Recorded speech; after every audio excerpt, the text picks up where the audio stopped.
coronavirus has changed all of our lives, but how will it impact our future? Does this change everything? I am Alar Tankler.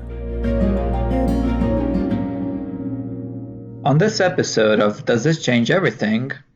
How will the coronavirus change development finance? Now, in the first episode of this podcast series, we spoke with Shiva Dustar about pandemic preparedness. And she made an interesting point about how in the past, many people in developed countries would view pandemic threats as things that would mostly originate and impact only developing countries. And therefore, the calculations about their economic impact, the economic impact of pandemics, ended up being rather limited. So if you're interested in that bit, go back and listen to that episode. If you can. It's one of the first ones we put up under Does This Change Everything? But today, we want to talk about the specific impacts of coronavirus to development finance. And the current coronavirus has thus far mostly spread in the developed countries and created huge challenges for us here. But what would happen if the spread now continues in the more fragile states? And how should that threat guide our decisions on development finance already today? So I'm speaking today with Christian Elias, who is the European Investment Bank's head of unit for East and Southern Africa. So, hi Christian.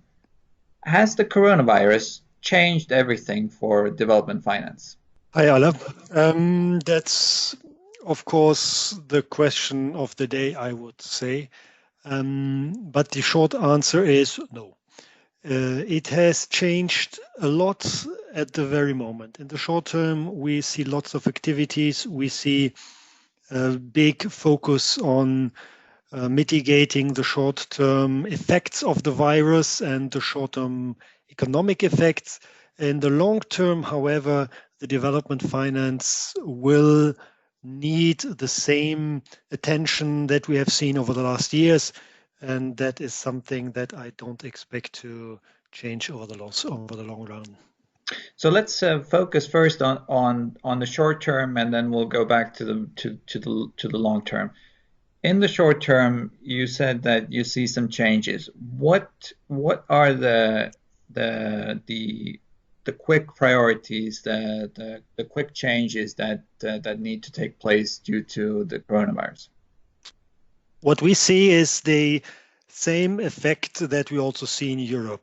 Countries are shutting down, economies are slowed down, and lots of corporates, lots of institutions are running out of cash. So the first and most important bit that countries in the developing world are trying to achieve is to keep their companies afloat and to get cash out through financings, grants, through deferral of taxes, through payments, employment schemes. So there's really a lot going on, and that is attracting all of the attention in the very, very short term.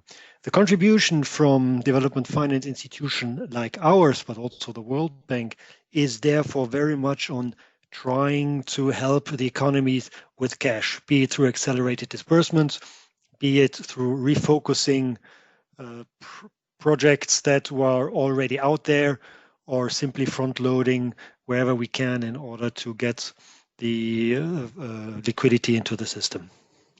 Now, I imagine the overall effect of the coronavirus on economies is fairly similar. I mean, on a micro level, businesses are experiencing a strong disruption in demand. They're also experiencing supply chain shocks. They're seeing a lot of their employees stay at home and not being able to produce or provide the services.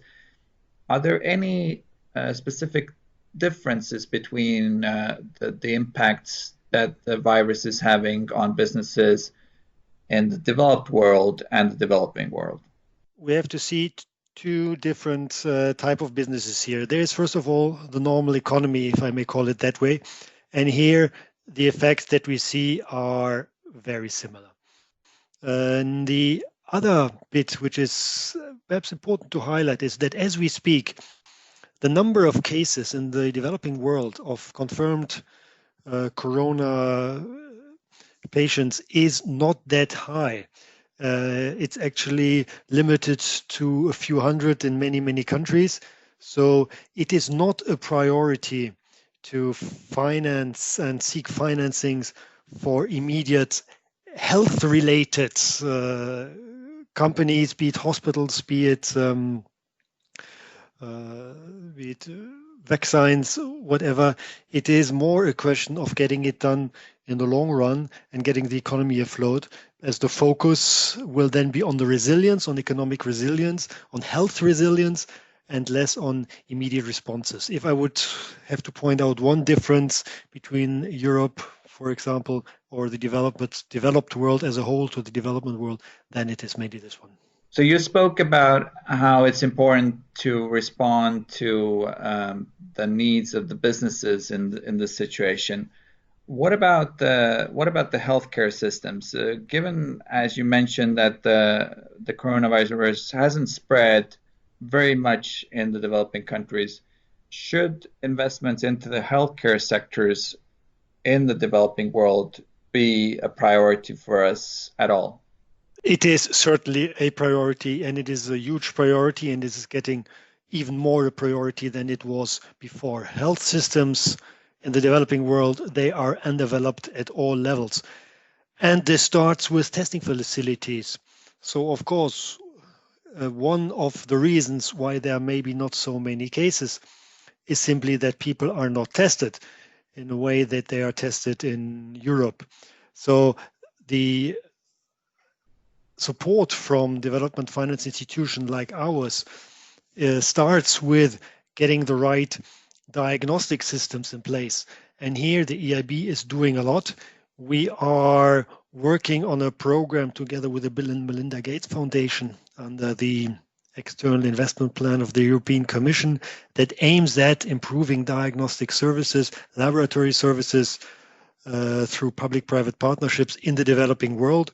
We have, due to the crisis now, accelerated the rollout of this program because if people don't get tested, they don't get treated. So investing and supporting the diagnostic system of the health system of a country is very important, and it's a priority also of the EIB.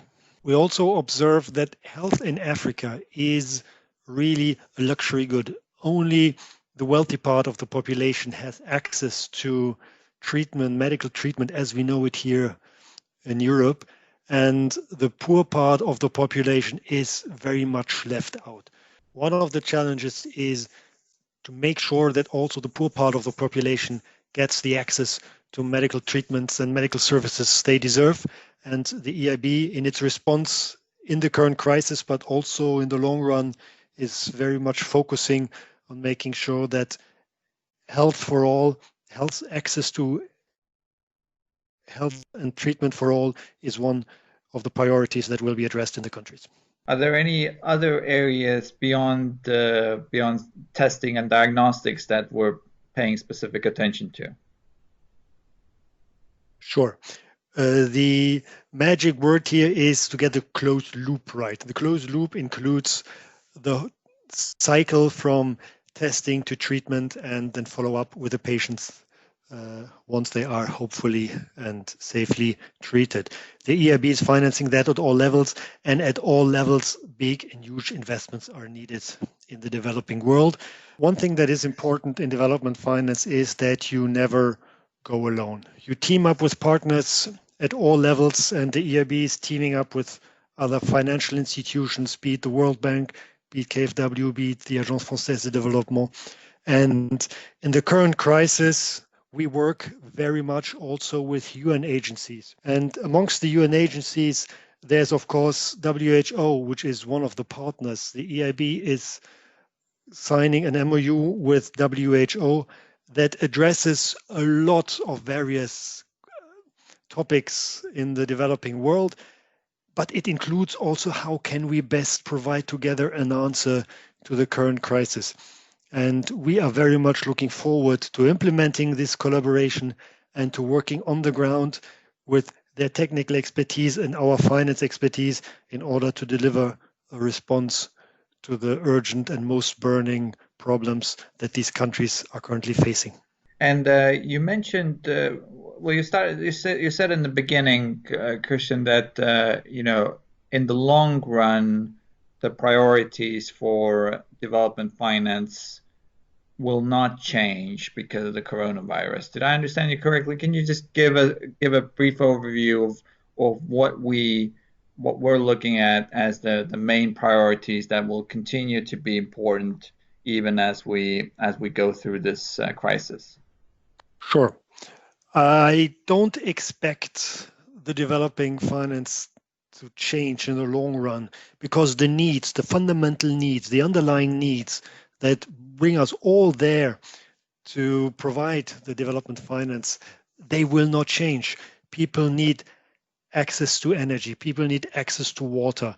They need liquidity to run their business. They need infrastructures that are reliable and that are functioning.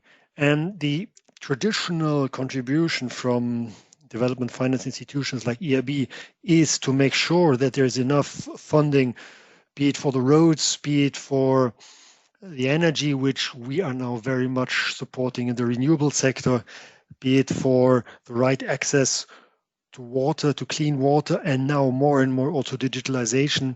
And these needs, once the current pandemic is over, these needs will still be there. Once we have taken care of the immediate response to the crisis, we will see that the fundamental needs are still there, need to be addressed, and then the EIB will be there to play its part in financing them. Thank you very much. This was Christian Elias, Head of Unit for East and Southern Africa at the European Investment Bank. And this was Does This Change Everything? From the European Investment Bank, the EU Bank.